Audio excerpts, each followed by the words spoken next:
You may not understand it all, but that stirring in your heart, that holy restlessness, that deep knowing, it's a sign that God is about to bring something big into your life. My friends, when God is about to give you something big, you might not see open doors right away.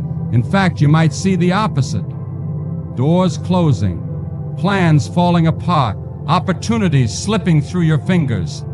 And it's in those moments that the enemy will whisper, "See, God isn't with you. If he was, things wouldn't be this hard."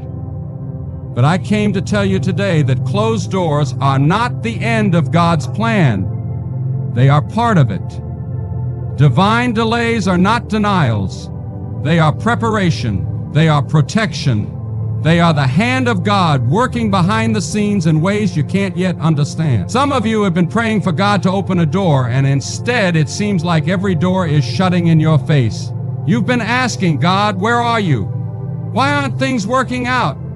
But what if I told you that the closed door is actually your answer? What if I told you that the delay is proof that God is leading you to something greater than you were asking for? Because let me tell you, when God closes a door, it's not to harm you, it's to keep you from stepping into something that is less than is best for you. Think about Joseph. He had dreams of greatness, dreams that came straight from God. But instead of stepping straight into his destiny, what happened?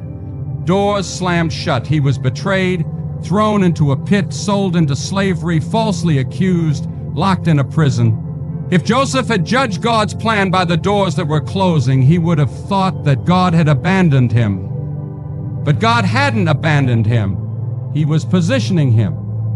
Every closed door was a step closer to the palace.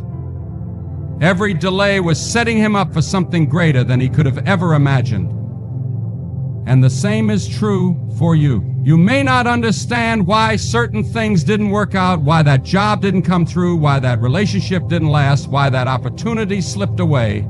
But if you could see what God sees, you would be thanking him for every door that didn't open.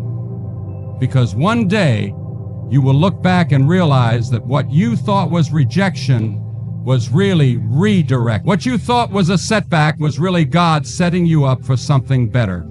Some of you are frustrated right now because you feel stuck in a waiting season. You've been praying, you've been believing, you've been knocking on doors, and yet nothing seems to be moving. But let me remind you, just because you don't see movement doesn't mean God isn't working. Just because the door hasn't opened yet doesn't mean it won't. Sometimes God delays things not because he's saying no, but because he's saying not yet.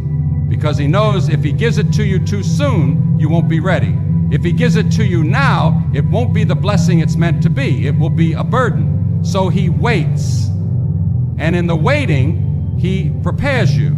In the waiting, he shapes your character so that when the door does open, you will be able to walk through it with wisdom, with strength, and with the faith that has been tested and proven.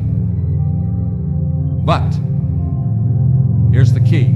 You have to trust that his timing is perfect. You have to trust that he sees what you cannot see.